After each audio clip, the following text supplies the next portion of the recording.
Hello everyone. आज यहाँ पर हम कुछ जीके रिलेटेड एमसीक्यूज़ डिस्कस करेंगे। तो सबसे पहला एमसीक्यू है कि which of the following leader did not participate in Kheda Satyagraha of 1918। इसका तो आंसर रहेगा जवाहरलाल नेहरू।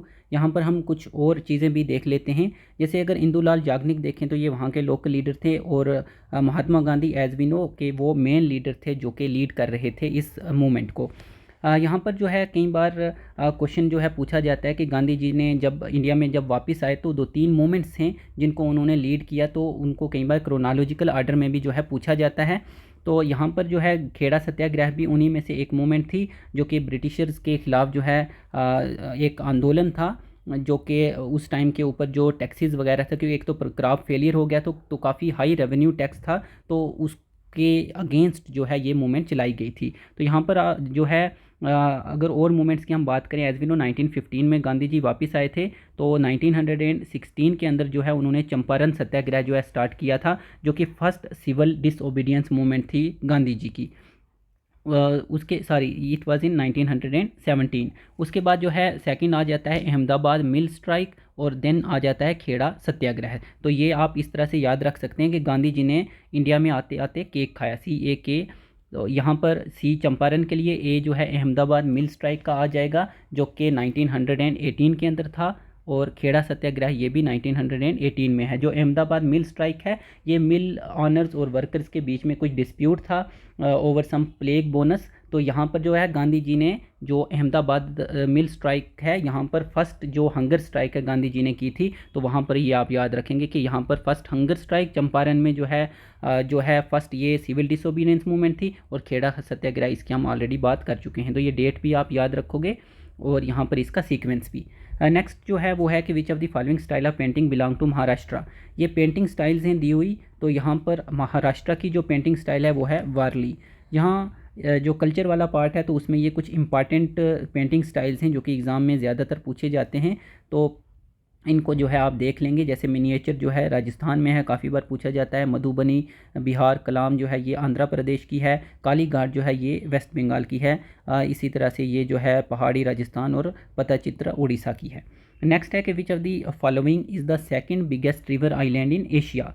अगर हम मजूली की बात करें तो मजूली जो है ये सबसे बड़ा रिवर आइलैंड है, ये हम जानते हैं। It is the largest river island. लेकिन यहाँ पर पूछा गया है कि सेकंड बिगेस्ट कौन सा है, तो अगर सेकंड की अगर हम बात करें तो इट्स नोंगनम रिवर आइलैंड। ये जो है मेघालय के अंदर है, यहाँ पर ये आप देख सकते हैं मेघालय के अंदर है, और रिवर जो है वाख्यांशी इसके ऊपर ये जो है प्रेजेंट है।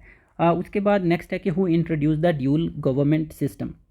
ड्यूल गवर्नमेंट सिस्टम जो है वो रॉबर्ट क्लाइव ने जो है स्टार्ट किया था, और यहाँ पर जो दूसरा ऑप्शन है वारन हेस्टिंग, इन्होंने जो है इसको ख़त्म किया था। He ended the dual government system. 1773 का जो रेगुलेटिंग एक्ट आया था तो इसको ख़त्म किया गया था, और जो पूरी पावर है वो ब्रिटिश के हाथों में, जो अगर हम देखें तो रियल जो पावर है उनके हाथों में पूरी चली गई थी, और ये जो है फर्स्ट गवर्नर जो है जनरल बंगाल के जो है वहाँ पर बने थे।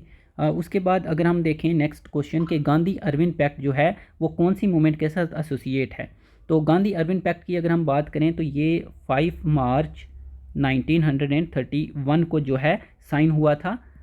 यहाँ पर अगर हम देखें तो इसी के अराउंड सिविल डिसोबीडियंस मूवमेंट ही आती है, जो कि 1930 में जो है स्टार्ट की गई थी, जो हम जानते हैं कि साबरमती से स्टार्ट होकर के जो है डांडी तक पहुंचे थे, और वहां पर 60 लाख को जो है ब्रेक किया था। तो ये जो है उसी के साथ एसोसिएटेड है। इसका आंसर सिविल डिसोबीडियंस मूवमेंट आ जाएगा। वहाँ पर एज वी नो के राउंड टेबल कॉन्फ्रेंस वगैरह भी जो है उसके बारे में भी, तो ये जो पैक्ट है ये वहाँ पर गांधी जी के साथ साइन हुआ था, जहाँ पर जो है उनको मनाया गया था कि वो जो राउंड टेबल कॉन्फ्रेंस है सेकंड, उसमें जो है वो क्या करें कि हिस्सा लें। और यहाँ पर ऐसा है कि जो सिविल डिसोबीडियंस मूवमेंट है उसको कुछ टाइम के लिए जो है वो टेम्परेरली तौर के ऊपर जो है रोक दिया गया था। नेक्स्ट है Lonar lake. It is situated in the state of Maharashtra. तो ये काफ़ी इंपॉर्टेंट लेक है because it is a crater lake. ये जो है क्रेटर लेक है, जो एस्ट्रॉइड्स वगैरह होते हैं जब आकर के ऐसा है कि जो एस्ट्रॉइड नीचे आकर के जब ज़मीन के ऊपर जो है काफ़ी फोर्स के साथ स्ट्राइक करता है, तो वहाँ पर उसकी वजह से एक डिप्रेशन सा बन गया, जिसकी वजह से वहाँ पर एक लेक जो है वो फॉर्म हुआ है, तो उसी को लोनार लेक कहा जाता है। तो ये क्रेटर लेक है, यानी जो एस्ट्रॉइड हो गए, एज वी नो ये हेवनली बॉडीज़ होती हैं, बड़े बड़े आप पत्थर मान लो, तो जब ये एटमॉस्फेयर के अंदर इंटर करते हैं तो दे स्टार्ट बर्निंग, कुछ तो पूरा वहाँ पर ख़त्म हो जाते हैं, एंड सम टाइम अगर बहुत ज़्यादा साइज़ होता है तो वो ज़मीन के ऊपर आकर के पड़ते हैं, जिसको हम मीटियोराइट्स बोलते हैं। तो ये, या जब वो नीचे आकर के पड़ जाते हैं, हम मीटियोर टर्म उनके लिए यूज़ करते हैं, बट एस्ट्रॉइड, मीटियोराइट या मीटियोर ऐसे तो एक ही टर्म है।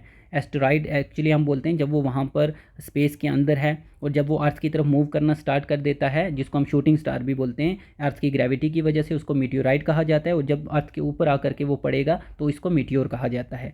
तो ये कुछ टर्म्स हैं, ये भी आप देख सकते हैं। नेक्स्ट है, who founded home rule league in 1916 at Pune. इसका तो आंसर रहेगा, वो रहेगा बाल गंगाधर तिलक। यहाँ पर दो नाम इंपॉर्टेंट हैं होम रूल लीग के अंदर, एक तो बाल गंगाधर तिलक जी का है और दूसरा एनी बेसेंट का है। इन्होंने जो है, दोनों ने ही होम रूल लीग जो है वो स्टार्ट की थी। याद आपने ये रखना है कि अगर हम बाल गंगाधर तिलक की बात करें तो उन्होंने क्या किया था कि जो यहाँ पर अप्रैल 1916 है, इस डेट में जो है उन्होंने स्टार्ट किया था, कहाँ पर, पूना के अंदर। और अगर हम एनी बेसेंट की बात करें तो इन्होंने सोथ में जो है सितंबर 1916 में जो है मद्रास के अंदर जो है वो स्टार्ट किया था। तो सबसे पहले Bal Gangadhar Tilak and then after that Annie Besant. तो ये दोनों का इंपॉर्टेंट है, आप जो है याद रखेंगे। नेक्स्ट है कि according to 2011 census the child sex ratio of India is. यहाँ पर अगर हम देखें तो पूछा गया है चाइल्ड सेक्स रेशो। अगर हम सेक्स रेशो की बात करें वो है 943, बट यहाँ चाइल्ड सेक्स रेशो की बात की गई है। चाइल्ड सेक्स रेशियो जो है वो देखी जाती है 0 to 6 ईयर्स के बीच में, यानी कि जो 0 से 6 ईयर्स के बीच में बच्चे हैं उनकी देखी जाएगी। तो जो चाइल्ड सेक्स रेशियो है वो है इंडिया की 919, जो कि इसका करेक्ट आंसर रहेगा। नेक्स्ट है कि कौन सा विसराय इंडिया का है जिन्होंने पास किया था वर्नाक्यूलर प्रेस एक्ट। तो ये इसका आंसर आ जाएगा लॉर्ड लिटन। लिटन जो है, इनको मैन ऑफ रिवर्स करेक्टर भी कहा जाता है। और अगर लॉर्ड मायो की बात करें कि इनके टाइम में फर्स्ट जो सेंसस है वो हुआ था, और लॉर्ड रिपन जो है लोकल सेल्फ गवर्नमेंट जो है उसमें इनका काफ़ी रोल है, तो इसीलिए इनको father of local self government in India भी कहा जाता है। तो ये उस हिसाब से भी इम्पॉर्टेंट है, आप याद रखेंगे। नेक्स्ट है यहाँ पर कि उत्तर प्रदेश का कौन सा इनमें से जो है क्लासिकल डांस है। तो इसका आंसर आ जाएगा कथक। कथक जो है वो उत्तर प्रदेश का है।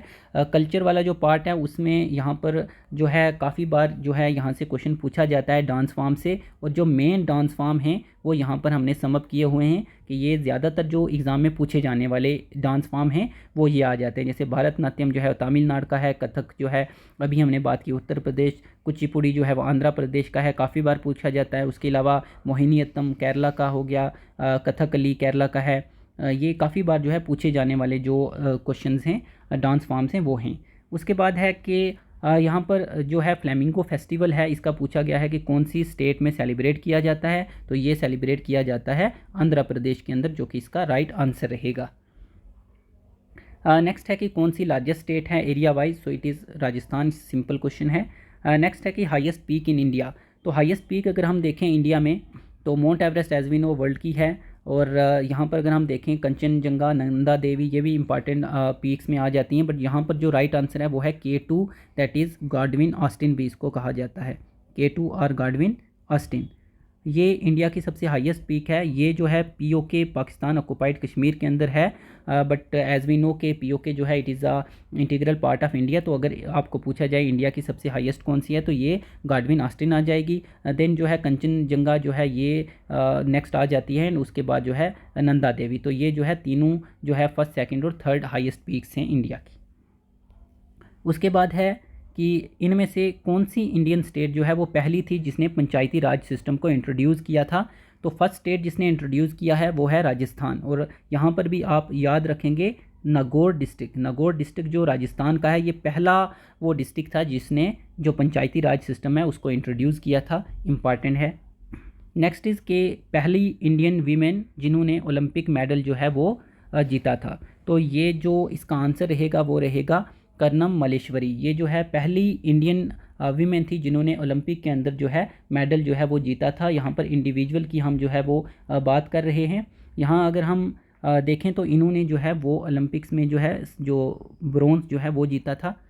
ये जो है वेट लिफ्टिंग जो है कैटेगरी थी, वहाँ पर इन्होंने जीता था वेट लिफ्टिंग में।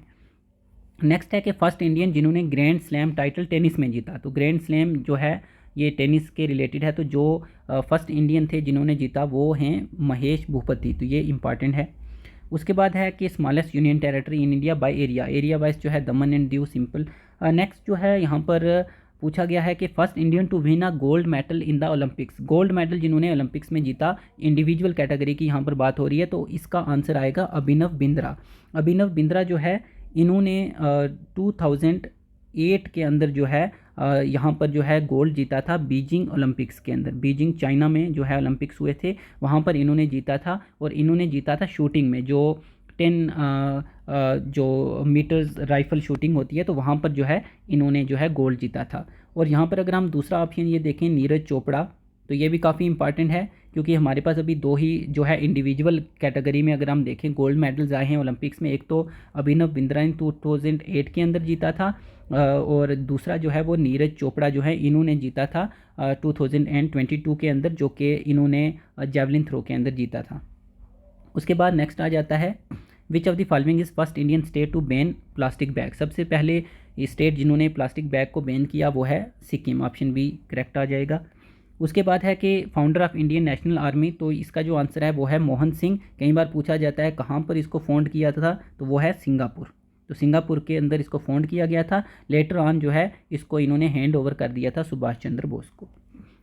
उसके बाद नेक्स्ट क्वेश्चन है कि कौन से एक्ट ने जो है यहाँ पर राइट टू वोट दिया था वीमेन को फॉर द फर्स्ट टाइम, कि इंडिया में सबसे पहले जो वोटिंग का राइट वीमेन को मिला वो कौन से एक्ट में मिला, तो वो मिला था गवर्नमेंट ऑफ इंडिया एक्ट 1935। उसके बाद नेक्स्ट हमारे पास आ जाता है कि which of the following newspaper was started by बाल गंगाधर तिलक, तो ये है केसरी और मराठा इन्होंने स्टार्ट किया था। Next is which of the following incident spark revolt of 1857। यहाँ पर अगर हम ये देखें तो ऑलमोस्ट सभी ही जो है वो काजेज़ के अंदर आ जाते हैं, स्पेशली डॉक्ट्राइन ऑफ लैप्स की अगर हम बात करें, बट यहाँ पर जो मेन इमीडिएट काज था वो था ग्रीस्ड कार्टिलेजेस का, क्योंकि वहाँ पर जो कार्टिलेज थे उनके अंदर जो है इट वाज र्यूमर्ड के जो पिग एंड काउ जो है उनका जो फैट है वो यूज़ होता है, तो it was against the religion. तो इस तरह से ये जो है रिवाल्ट 1857 का एक इमीडिएट काज बना था। Next is which of the following commission was appointed by British government to inquire into Jallianwala Bagh massacre. Jallianwala Bagh massacre 13 अप्रैल 1919 को ये जो हुआ था, ये डेट भी काफ़ी इंपॉर्टेंट है। तो यहाँ पर पूछा गया है कि कौन सी कमीशन जो है बनाई गई थी इंक्वायर करने के लिए, तो इसका आंसर आ जाएगा Hunter commission. Next is which of the following acts abolish the practice of sati in India. Sati को जो एबॉलिश किया गया था, एज वी नो के राजा राममोहन राय जो है उनका काफ़ी इंपॉर्टेंट रोल है। तो राजा राममोहन राय उन्होंने काफ़ी जो है यहाँ पर जो है कोशिश की थी सती जो है उसकी प्रैक्टिस को एबॉलिश कराने में, और यहाँ पर जो इसका आंसर है वो है बंगाल सती रेगुलेशन 1829 में। ये जो एक्ट है ये पास किया गया था बाय विलियम बेंटिक, तो ये भी काफ़ी इंपॉर्टेंट है, आप याद रखोगे। विलियम बेंटिक जो है उन्होंने ये पास किया था, इसमें जो है राजा राममोहन राय जो है उनका काफ़ी रोल था। नेक्स्ट है कि लार्जेस्ट डेल्टा जो है गंगा ब्रह्मपुत्रा बनाता है सुंदरबन डेल्टा बंगाल के अंदर। उसके बाद पूछा गया है ओल्डेस्ट फोल्ड माउंटेन वो होते हैं जो टेक्टोनिक एक्टिविटीज़ की वजह से बनते हैं, जैसे हिमालय भी हम जानते हैं कि it is a fold mountain. तो यहाँ पर पूछा है ओल्डेस्ट कौन सा है, तो जो ओल्डेस्ट है वो आ जाएगा अरावलीज। तो Aravallis are the oldest fold mountain in India. Deepest point Indian Ocean का पूछा है, इंडियन ओशन का डीपेस्ट पॉइंट है जावा ट्रेंच, तो ये इसका करेक्ट आंसर आ जाएगा। मैरियाना ट्रेंच की अगर हम बात करें तो this is the deepest point of the world, अगर वर्ल्ड का पूछा जाए, जो कि पैसिफिक के अंदर है। उसके बाद नेक्स्ट है कि कौन सी सेशन में जो है पूछ रहा है कि क्या हुआ था कि नॉन कॉपरेशन मूवमेंट जो है उसको स्टार्ट किया गया था। तो यहाँ पर जो हमारे पास ऑप्शन है वो सेकंड ऑप्शन जो है कलकत्ता, वो इसका आ जाएगा। तो जो कलकत्ता सेशन था वहाँ पर जो नॉन कॉपरेशन मूवमेंट है उसको जो है स्टार्ट किया गया था, और यहाँ पर जो इसको प्रिजाइड कर रहे थे वो थे लाला लाजपत राय। तो यहाँ पर उसको लाला लाजपत राय जो है वो प्रिजाइड कर रहे थे। जितनी भी इम्पॉर्टेंट जो सेशंस हैं वो कहाँ पर हुए थे और उनको कौन लीड कर रहा था, ये जो है सभी का आप देख लें, इम्पॉर्टेंट बनता है। Next is which British officer suppress revolt of 1857 in Banaras and Allahabad.